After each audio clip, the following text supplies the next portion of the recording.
Welcome back, children of grade 8, for our today's English class. Today, in this session, we are going to see Chapter 8 poem from our textbook Honeydew.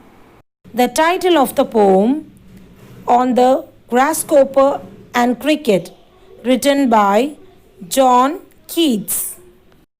Children, before I begin with the explanation of the poem, let me tell you about the poet John Keats.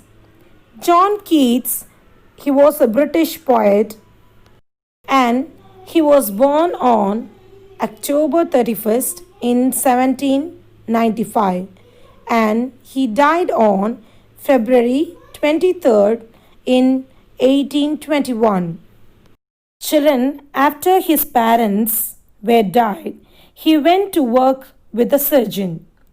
He already has his interest in literary writings and he had struggled between his medical career and writing ambitions.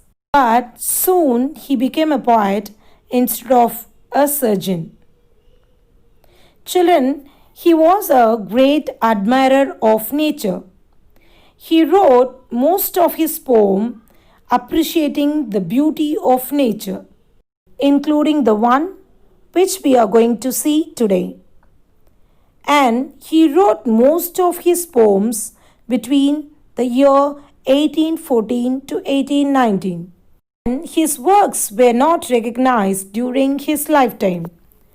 Children, he didn't receive the poem very well, but his fame grew after he died and became a main poet of the 19th century. Children, not only this, but he also challenged poetical forms. He didn't follow the poetical forms that were already in existence. He created his own literary configuration. He wrote his poems in his own style. Children, here some of the Keats' famous works includes Ode to a Nightingale, Sleep and Poetry, On First Looking into Chapman's Homer, On the Grasshopper and Cricket, and so on. Children, let us begin with the introduction of the poem.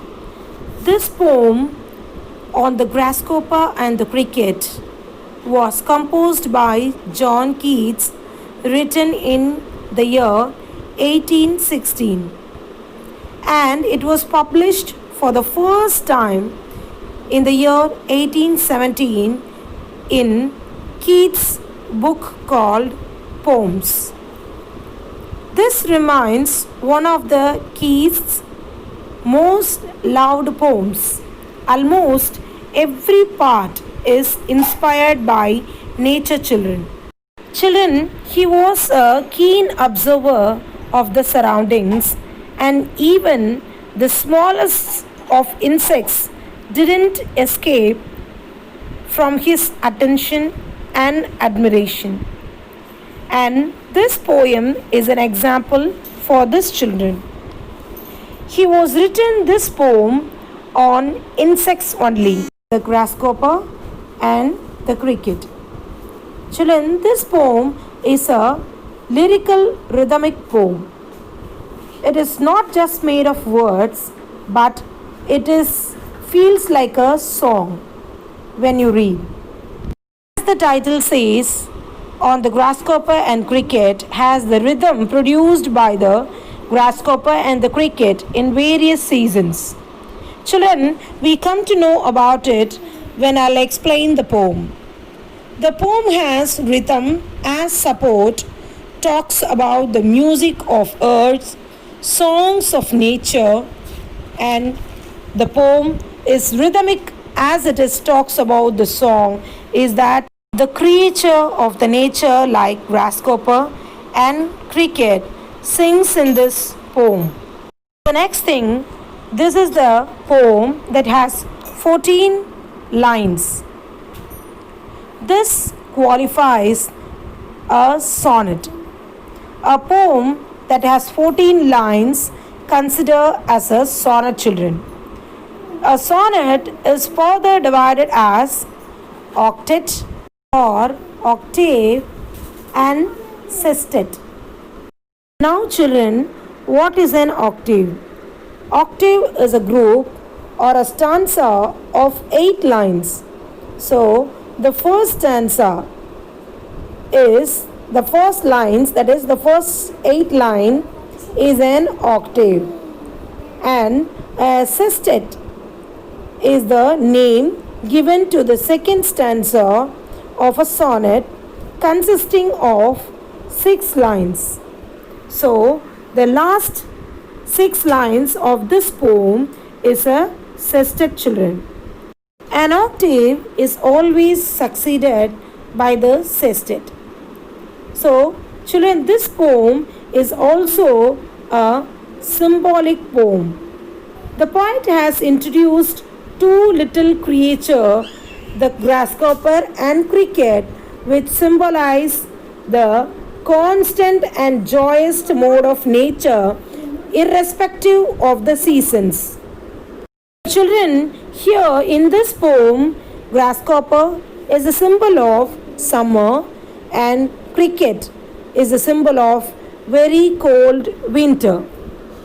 Children, the poem on the grasshopper and cricket explores how the beauty of nature persists and never relinquish. Relinquish means voluntarily cease or to keep explain. And also the poet explains the progression of the time through natural indicators, particularly the grasshopper frolicking. Frolicking means play or moved about in a cheerful and a lively way. In summer, frolicking in summer, and the cricket chirping near the stove in winters. So, children, the poet says that the nature never ends. Children, let us see the theme of the poem, the sonnet. Here, nature is the major theme in this sonnet. Children, as I told you, John Keats was a great admirer of nature. It is not difficult to trace the influence that the natural world has on Keats. In course of 14 lines of the sonnet, Keats alludes to birds, sun, trees, hedges, meadows, frosts, and grassy hills are all of these are the part of nature. The poet in this poem talked about a cycle of 2 seasons, that is summer and winter, and 2 insects, that is grasshopper and cricket. The poet in this poem finds the nature beautiful, not excluding the hot summer and cold winter. So, here he finds beauty in all the extreme harsh conditions of different season, that is in hot summer and cold winter. Children, that's all from the definitions of the author John Keats about the poem, about the theme of the poem. Children, as a motivation, let's watch a video about the poem on the grasshopper and cricket. On the Grasshopper and the Cricket by John Keats. The poetry of earth is never dead. When all the birds are faint with the hot sun and hide in cooling trees, a voice will run from hedge to hedge about the new mown mead. That is, grasshoppers, he takes the lead.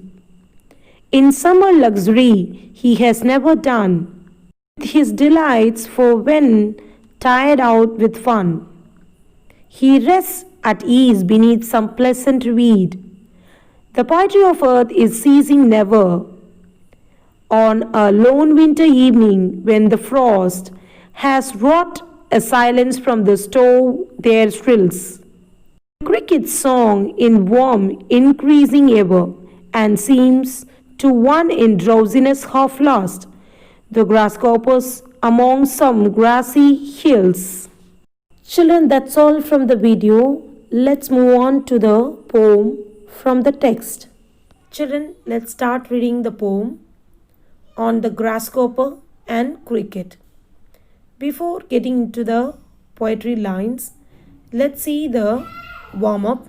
Unlike the ant and the cricket, that was our previous poem from page number 21, which tells a story.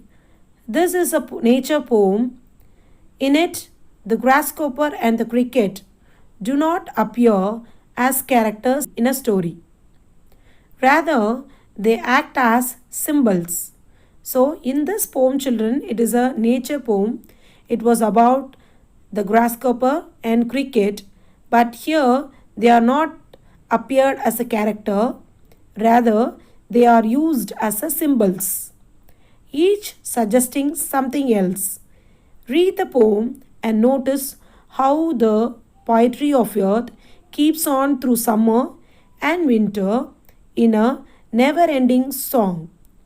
Who sings the song? So, who is singing the song? Let's read on and see in this poem. Children, let's see the first stanza. I already explained you that the first 8 lines of this poem of the sonnet is considered as an octave. So look at the lines, children. In the first stanza we have 8 lines. So the 8 lines is considered as, is that octave, or it can be called as octet. Okay, so this first 8 lines is known as octave or octet. Okay, children, let's read the first 4 lines of this poem. The poetry of the earth is never dead. The poetry of earth is never dead when all the birds are faint with the hot sun. When all the birds are faint with the hot sun, and hide in cooling trees, and hide in cooling trees, a voice will run. A voice will run. And hide in cooling trees, a voice will run. From hedge to hedge, from hedge to hedge, about the new mown mead. From hedge to hedge, about the new mown mead. So that's all from the first 4 lines, children. Let's see the explanation first. Then we'll read the remaining 4 lines from the first stanza. Children, let's read the first 4 lines again on the grasshopper and cricket. It's a sonnet. The first 4 lines. The poetry of earth is never dead when all the birds are faint with the hot sun, and high in cooling trees a voice will run from hedge to hedge about the new mown mead. Let's see the meaning and explanation of this first 4 lines now. Children, let's see the word meanings first. Look at the first word and the meaning. Poetry of earth. Poetry of earth. The meaning of this word is the songs of nature. Poetry of earth means the songs of nature. The second one, faint. Faint means feeling of weakness and dizzy. Feeling of weakness, that is feeling weak and dizzy. Then third word, hedge. Hedge means a fence or boundary formed by closely growing bushes or shrubs. It's a fence. A fence or boundary formed by closely growing bushes or shrubs. That is known as hedge. And the next word, new mown mead, means is a phrase used to depict freshly cut grass or hay. It is a phrase used to depict freshly cut grass or hay. Children, let's see the explanation of the first four lines now. The sonnet opens with the poet asserting that the poetry of earth, the voice of nature, is always live. Even when all the singing birds are tired in the hot summer and take shelter under the shady branches of trees, the nature's song can still be heard. A voice can still be heard which runs then from hedge to hedge, means from fences to fences. From hedge to hedge means from fences to fences, and around the freshly cut grasslands, that is mead. Okay, children. So I'll repeat the explanation of the first four lines. The sonnet opens with the poet asserting that the poetry of earth, the voice of nature, is always live. Even when all the singing birds are tired in the hot summer and take shelter under the shady branches of trees, the nature's song can still be heard. So there is no end for the nature. A voice can still be heard which runs then from hedges to hedges, from fence to fence, and around the freshly cut grassland, that is mead. So that's all from the explanation of the first four lines, children. Let's move on and read the next four lines from the textbook. Children, that's all from the first four lines. Let's see the next four lines here. That is the grasshoppers. He takes the lead in summer luxury. He has never done with his delights, for when tired out with fun, he rests at ease beneath some pleasant weed. I'll repeat. That is the grasshoppers. He takes the lead in summer luxury. He has never done in summer with his delights, for when tired out with fun, he rests at ease beneath some pleasant weed. So children, that's all from the next four lines. Now we have completed the first stanza, that is 8 line, that is known as an octave or octet. Let's see the word meaning and explanation of this last 4 lines now. Children, let's read this line one more time. That is the grasshoppers. He takes the lead in summer luxury.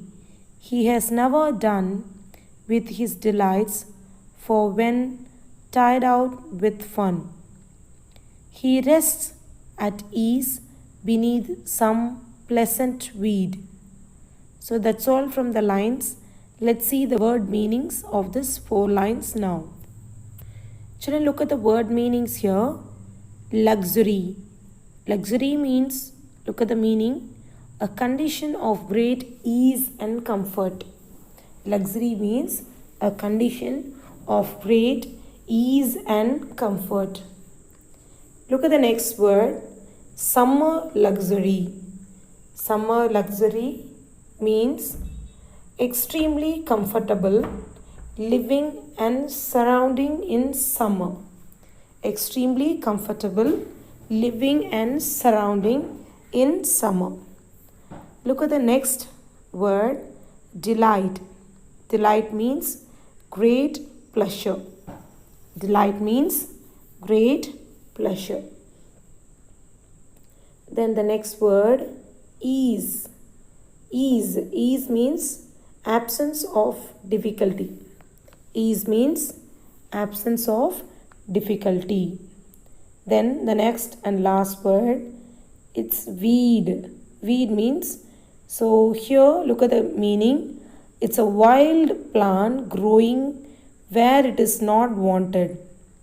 Where it is not wanted. So If the plant is growing in an unwanted area, simply like farms, garden, so that is known as weed.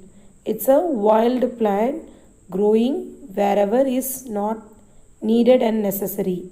So that is known as weed. So in this four lines, we have seen luxury, summer luxury, delight, ease, and weed. So these are the word meanings we have in this four lines, children.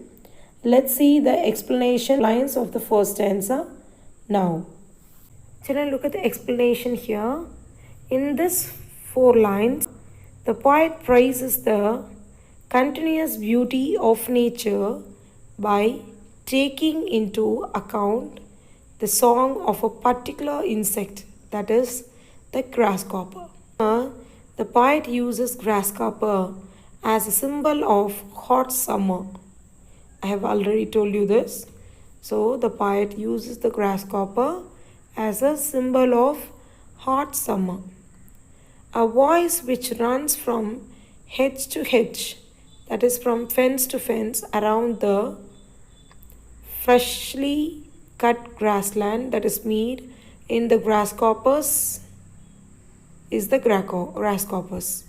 So the poet can hear the voice of the grasshopper in all through the fence to fence he can hear it, and the grasshopper has the luxury of taking over the duty of carrying on with the everlasting song of the earth in summer. So here grasshopper is taking the duty of carrying the sound, the music of the earth in the summertime, as he is never done with his delights. In summer, the grasshopper seems to be excitedly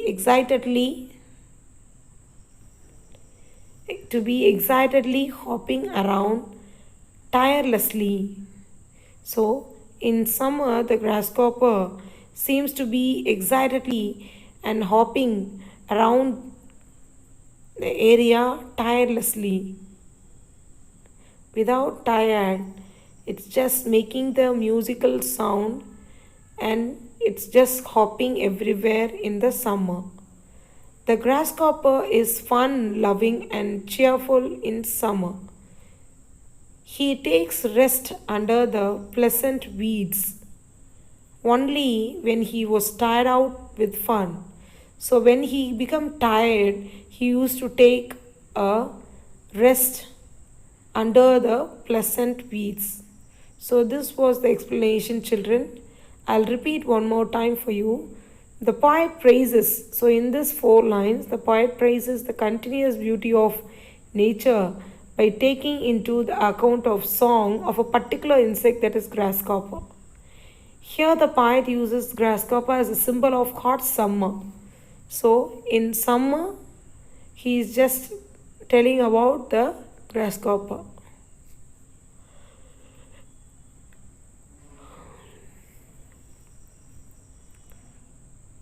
So grasshopper is a symbol of hot summer. A voice which runs from hedge to hedge around the freshly cut grassland that is me is one and only are grasshoppers.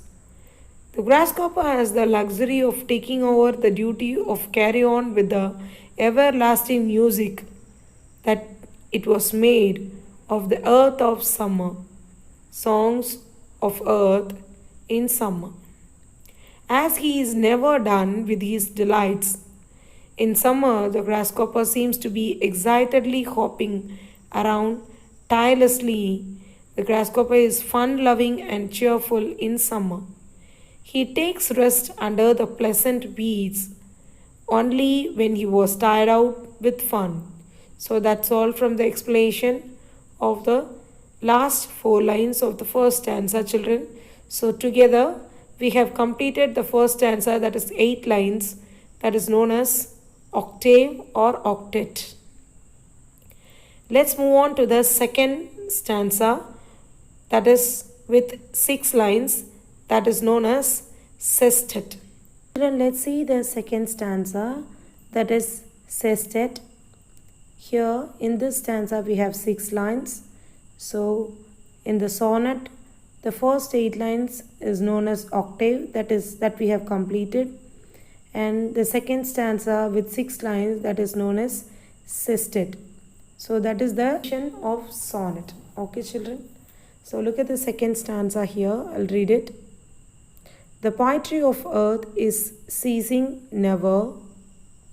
On a lone winter evening, when the frost has wrought a silence, from the stone their shrill, the cricket's song in warmth increasing ever, and seems to one in drowsiness half lost, the grasshoppers among some grassy hills. I'll repeat the stanza again. The poetry of earth is ceasing never. On a lone winter evening, when the frost has wrought a silence, from the stone their shrill, the cricket's song in warmth increasing ever, and seems to one in drowsiness half lost, the grasshoppers among some grassy hills. So that's all from the reading of the second stanza, children. Let's see the word meaning and explanation of this last stanza from the poem On the Grasshopper and Cricket by John Keats. Children, let's read the 6 lines, that is the second stanza from our poem On the Grasshopper and Cricket. The poetry of earth is ceasing never. On a lone winter evening, when the frost has wrought a silence, from the stove there shrills the cricket's song in warmth increasing ever, and seems to one in drowsiness half lost, the grasshoppers among some grassy hills. So that's all. Let's move on to the word meaning of this stanza, children. Children, look at the word meaning of this stanza. The first word is for you is that cease. C-A-S-E, cease means come or bring to an end. Cease means come or bring to an end. So that is the conclusion. That means the end of conclusion. Cease. Come or bring to an end. Look at the next word, lone. Lone means having no companion, solitary or single. So alone, we used to say alone, no? The same thing is lone. Lonely means having no companion. Companion means friends. No companion, solitary. Solitary means the same meaning, lonely, single. The next word, this is the meaning for the word lone. Look at the next word, frost. Frost means a deposit of small white ice crystals formed on the ground or other surface when the temperature falls below freezing. So we know icy crystals, that is snow. So that is known as frost. Frost means a deposit of small white ice crystals, icy crystals formed on the ground or other surface when the temperature falls below freezing. Okay, children, let's see the next word, wrought. Wrought means brought into being. Brought into being is known as wrought. So, cease, lone, frost, wrought, and some more words are there. Let's see that. Next word, look at the next word, stove. Stove, an apparatus for cooking or heating that operates by burning fuel or using electricity, is known as stove. Then the next word, shrill. Shrill means a high-pitched voice or sound, shouting. Huge noise or voice, that is known as shrill, a high pitched voice or sound. Look at the next word, drowsiness. Drowsiness, which means sleepiness, feeling sleepy. Okay, so drowsiness means sleepiness. So that's all from the word meanings of this last stanza, that is 6 lines from our sestet in this sonnet on the grasshopper and cricket. Let's move on to the explanation of the last stanza now. Children, let's see the explanation of the last stanza, the second stanza of the sestet. Explanation of the sestet, that is the last stanza from the sonnet on the grasshopper and cricket. So children, look at here. In the sestet key depths the cricket and the poet of winter. So here the author portrays cricket as the poet of winter. He assures that the poetry of earth does not ever cease, for the poets of nature are assigned to keep it alive during the different season. So here the author is telling that the poetry of earth does not ever cease, does not ever stop. The music of the earth and the poetry of the earth, it does not ever stop, for the poets of nature are assigned to keep alive during the different season. In all different and even the harsh conditions of different season, still the poet of nature and the music of nature, still it is alive.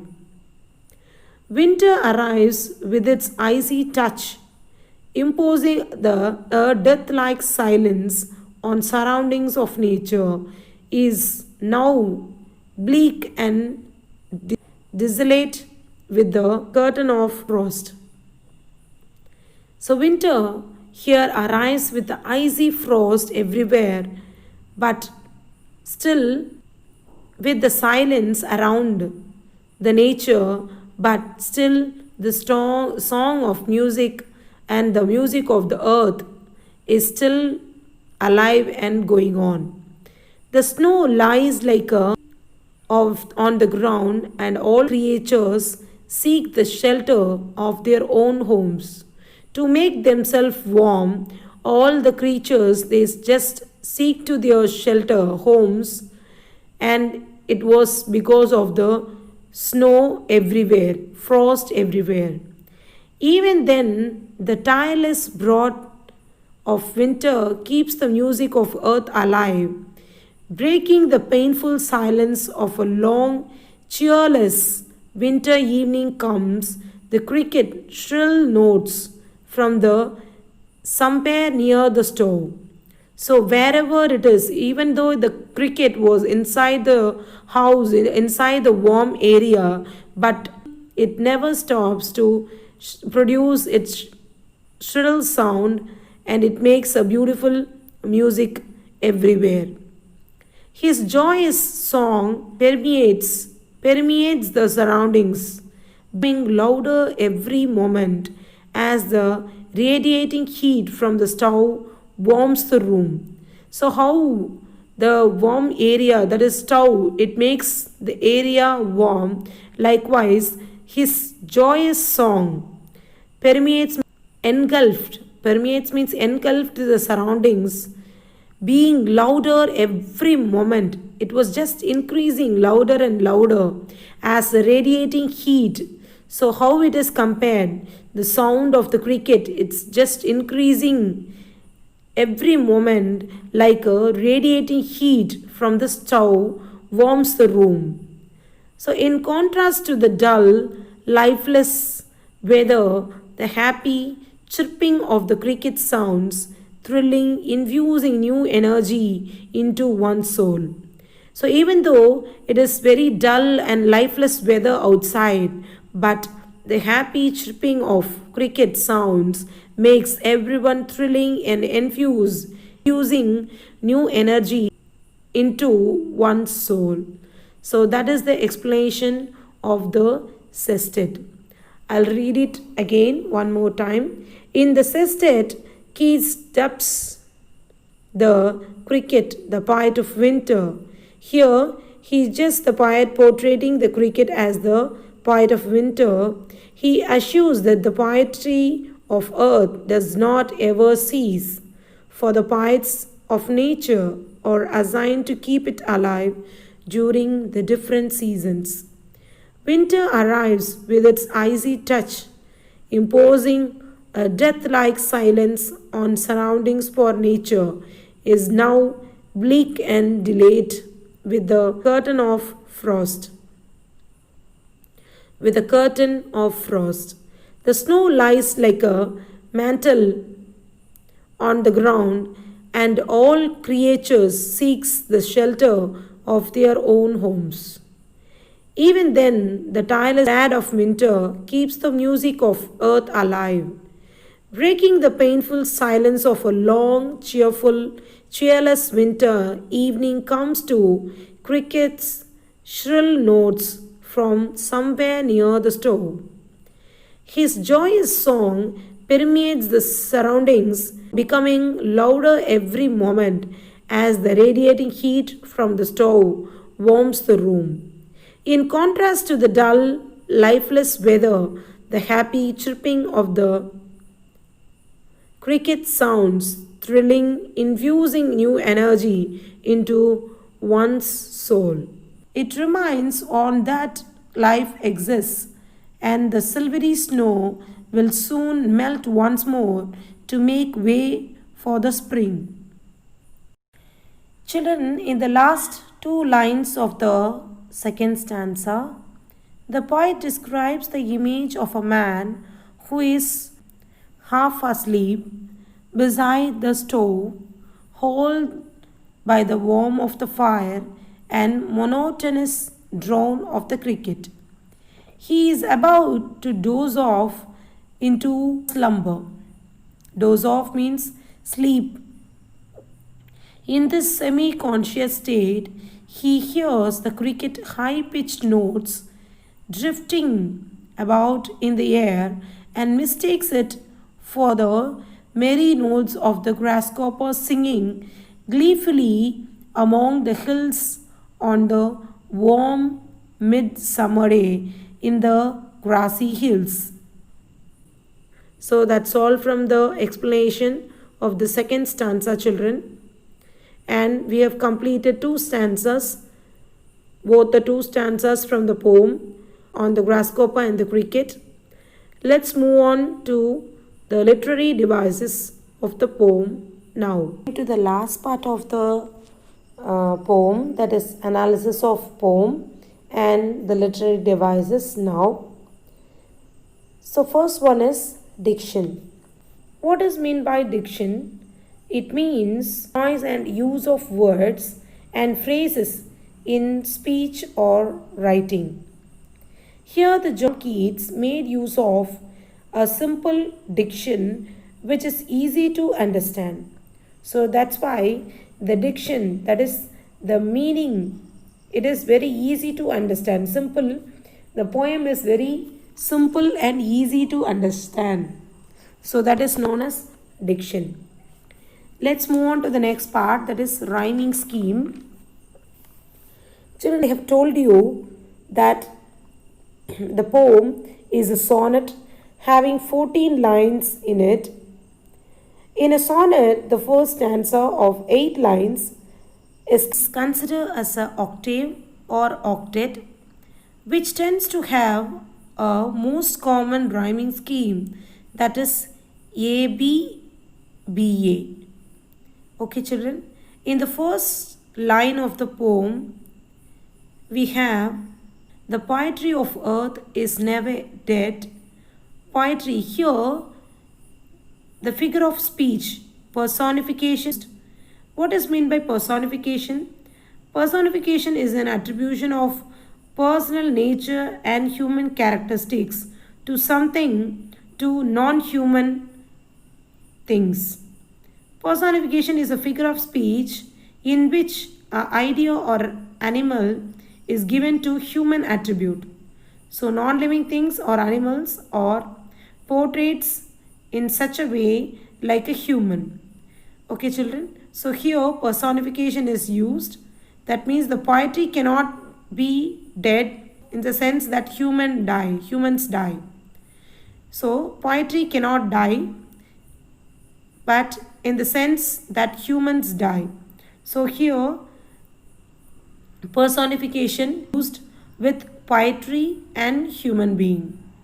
Okay, children. So that's all from the first 4 lines and its poetical device. Let's move on to the next 4 lines and its poetical device now. Children, in the next 4 lines, the poetic device imagery used. So see here, lead, done, fun, weed. So here the imagery is clear in line 8. He rests at ease beneath some pleasant weed. Here imagery means that is a figure of speech to use a figurative object to represent objects, actions and ideas. So here the poet indicates a visual imagery here in the way that the grasshopper takes rest under the pleasant weeds. So here the author is showing a visual imaginary thing about the grasshopper and how it is taking rest under the pleasant weeds. So that's all from the poetic device for the second 4 lines in the first 8 lines of the octave. Children, as we saw the rhyming scheme of the first stanza, that is 8 lines, that is known as octave. The rhyming scheme is A B B A B B A. And now let's see the rhyming scheme of the sestet, that is C D E C D E. Okay, children. So that is the rhyming scheme of this sonnet on the grasshopper and cricket. So as it is a sonnet, we have 2 stanzas. One is it with 8 lines, that is known as octave, and the next stanza is it with 6 lines, that is known as sestet. So the scheme of octave is A B B A, and the rhyming scheme of sestet is C D E C D E. Now let's see the theme of the poem. The theme of the poem on the grasshopper and cricket is the eternal poetry of nature. Keats describes that nature's song is continued throughout all seasons using its medium, that is grasshopper and cricket. So he used these 2 insects as a symbol of medium to portray his own beauty of nature. So that's the theme of the poem, children. Let's see the figure of speech in the last stanza in this sestet now. Then look at the first one, that is symbol. As I told you, throughout the poem from the first line to the last line, the poet John Keats used the insect grasshopper symbolizes hot summer and the cricket symbolizes the cold winter. So here to symbolize the season, he used these creatures, grasshopper and the cricket. So that's all from the first one, symbol. Then the next one is metaphor. So the cricket, see the line, it is from the 4th line or from the sestet. The cricket's song in warmth increasing ever. So here the figure of speech, metaphor, is used. What is meant by metaphor? It makes a comparison that the 2 things that are all irrelevant, not relevant with each other. So contradict comparison. But they share some common characters, that is known as metaphor. So here cricket is compared to the warmthness. So it is totally contradict to each other. So it is compared. So that is known as metaphor. Then the next one is imagery, as I told you already. This line was the last line of the state. The grasshoppers among some grassy hills. So here the author visualizing the grasshopper and the grassy hills in front of the reader. So visual imagery, and he is just showing the vision of the grasshopper among the grassy hills in front of the reader's eyes. So that is known as imagery. Imagery means visual image of the object is known as imagery. So that's all from the poetic device of this poem on the grasshopper and cricket by John Keats. So children, that's all from the poem. Read the poem from the textbook and write the question answers in the classwork neatly without any mistake.